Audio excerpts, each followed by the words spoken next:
Hi everyone, it's Lori here with Lori Hooks. Welcome. Thanks for hanging out with me today. So today's video is a yarny catch-up as well as a life update. We will start with yarny stuff and then do the life update afterwards. I didn't know whether or not I should make a video today. To be honest, I don't have a lot to show. I do have a finished object. I'm not going to show my whips because there's almost no progress on them, and I'm here more for the life update, I guess, because lots of people ask me about what's going on with my life stuff after, our flood and getting moved out and getting timing for getting moved back in, stuff like that. So I thought that I would do a life update and a little yarny catch up today. So again, let's start out with the yarny stuff. So I did finish my daughter's sweater. So here is what it looks like.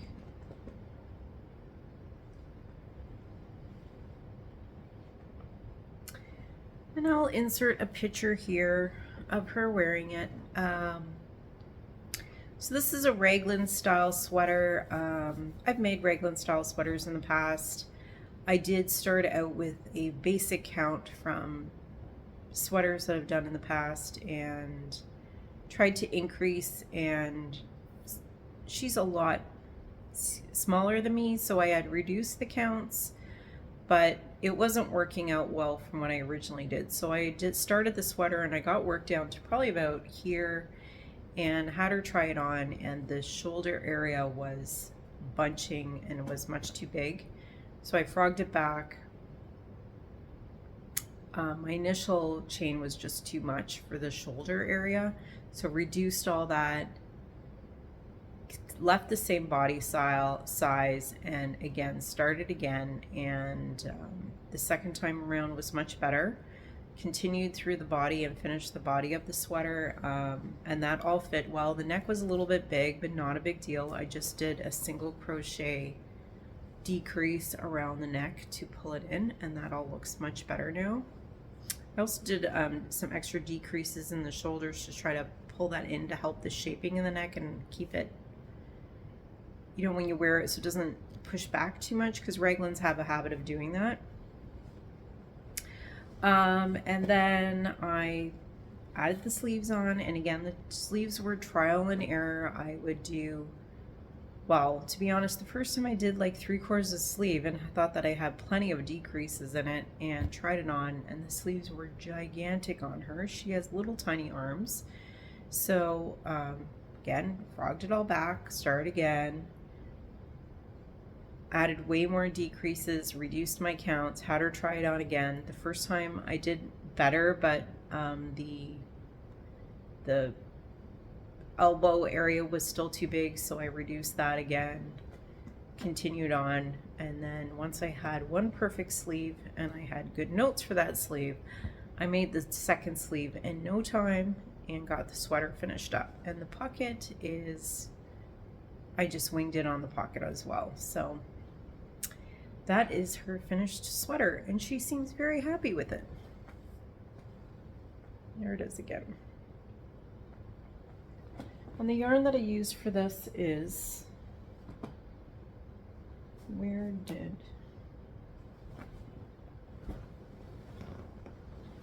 I had it here. Oh, there it is. So this is Caron's Cinnamon Cake, and I used a 6.5mm hook for the body and a 5mm hook for the ribbing. And just so you know, they called for a 5mm on here. It's 4-weight. But I thought that it looked a lot better using a larger hook, so that's why I did that. I think it would have been way too dense with a 5. There's no way. It wouldn't have been comfortable to wear. It would have been way too warm, way too dense. So I'm happy with the choice on the hook. Happy with how the sweater came out, and she seems to like it. So in terms of whips, last week I showed my gnome Santa wall hanging that I'm making. I have been working on that, but It's not very exciting to show as you're working on it, so we'll leave that for next time. And I have been working on my winter wreath for the collaboration I'm doing with Rebecca over at Yarn and Pajamas.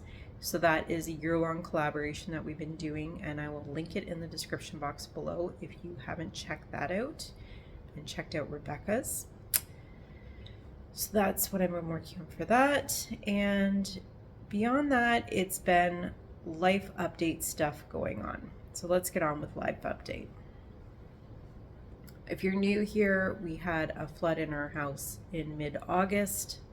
We were displaced from our home. We had to move out. They completely emptied our house of all of our belongings, and moved us into a rental.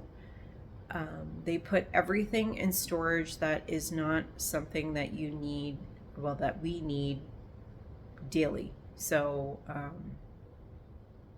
you know, your kitchen stuff that you don't use every day went in storage. That included I have good china that was a hand-me-down from my grandmother.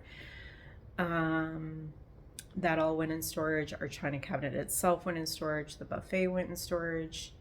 All of our bookcases and those type of things went in storage. Basically, the only thing that came to the rental was our beds, our dressers that we keep our clothes in, our living room furniture, our TV. I packed up some of my yarn. Very little of it came here though. And enough kitchen stuff to get by. And that's about it. So yeah, that's what we have here in a rental. So the point that I was getting at was that on my last video, we were just waiting for hardwood. The house had been at a standstill for about, I'm going to say 3 weeks, because they had done everything that they could do. They needed hardwood to continue on. So on Friday afternoon, I got the text saying that the hardwood was now ready for them to go pick it up, and that they would be starting the install of it on Monday. So on Saturday, the contractors went and picked up the hardwood and they dropped it off at our house. Flooring, like hardwood, is supposed to sit in the area where it's going and I guess get acclimated to the temperature there. It helps with warping and during the install and making sure that everything fits together right. So yeah, he went and got it on Saturday morning and dropped it off at the house. So yeah, he did that, and then on Monday morning they started the install. And they've been working on that all week. The other thing they had to do was sand down the stairs and refinish them. They are not replacing the wood on the stairs. Our house is 50 years old. It was the original hardwood and it had never been refinished, and our original stairs, again, never refinished. We've lived there for 20 years. The main floor obviously at some point had carpet on it because you could see carpet tacks all the way around the outside of the room. So it's not like it's got 50 years of wear on the floor. There was carpet covering that hardwood for quite some time. It was probably there when 50 years ago in my area, they built houses, they put hardwood down and they put carpet on top of it. That's just what they did in the 70s. I don't know why, but that's what they did.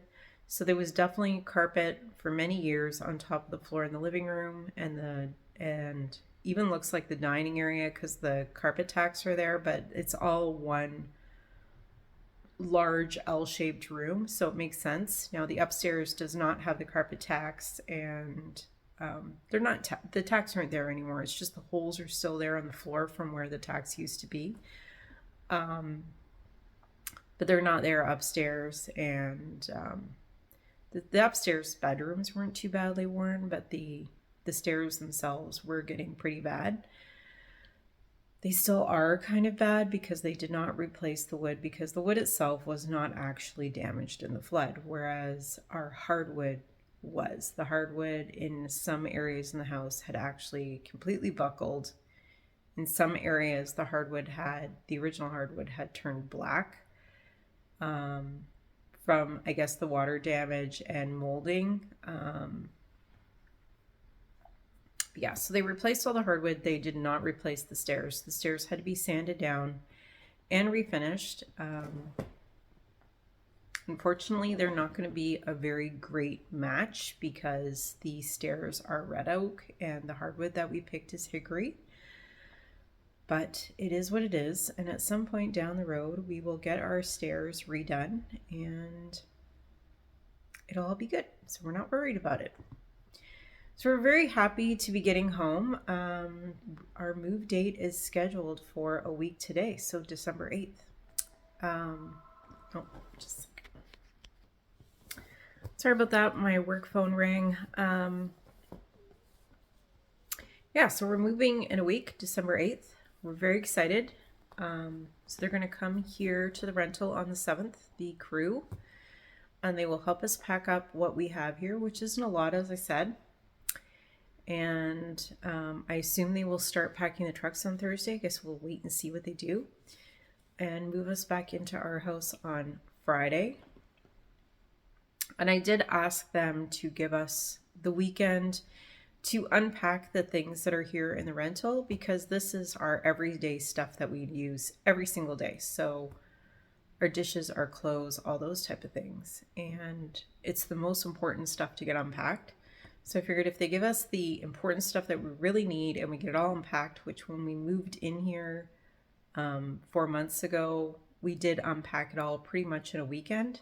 So if we can get it all unpacked that weekend, that way the stuff coming in from storage will be stuff that doesn't matter as much, that if it takes us a little while to get it all unpacked, considering the fact that, you know, it's December. We're going to be halfway through December by the time we get in there. It's going to be like, the stuff is going to come from storage on December 11th. It's going to be 14 days before Christmas. Like, we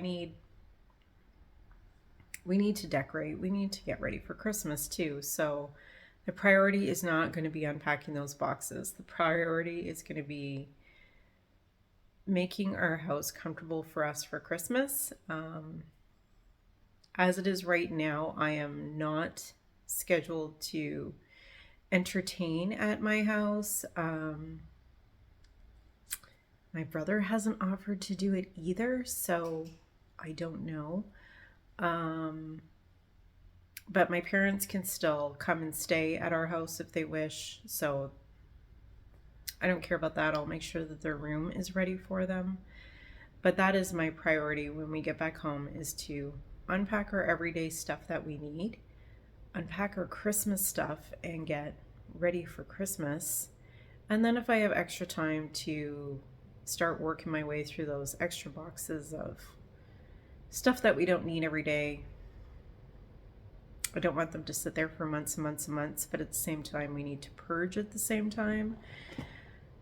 So some thought needs to go into it. So that's where we are at. I'm very excited to go home. I'm very happy that we're getting there before Christmas, because it would not feel like home to be here at Christmas time. But at the same time, feeling a little overwhelmed at the knowledge of what we have coming in the next couple weeks. Christmas feels a little overwhelming to me in the first place, and then adding on the move and all this stuff all at the same time, it's really adding up. But I'm trying to, first of all, I'm glad that our kids are adults. You know, they don't have high Christmas expectations. So it's not a situation like that where you're trying to, you know, make a wonderful Christmas for little kids. It's thankfully not that type of situation. But at the same time, we have our traditions that we like to do. We have, you know, our decorations that we like, our things that we do every day, year. And I need to get ready for all those things, because we can't skip any of that. It's all too important. So the boxes will get unpacked eventually, and the purging will get done eventually, and yeah. So you might not see a lot of crochet over the next little while, but it is what it is. Life happens. So I'd love to hear what you guys are working on. I'd love to hear about your Christmas plans. Don't tell me too much about your Christmas patterns that you're working on, because I want to do them and I don't have time. Shh. I'm joking, of course. I'd love to hear everything that you guys are working on. I'd love to hear about your plans. I hope that everything is wonderful with you and your families. And yeah. So I think that's it for today. Thanks for liking my videos. Thanks for subscribing to my channel. And thank you for hanging out with me today. And I'll see you next time on Lori Hooks. Bye, everyone.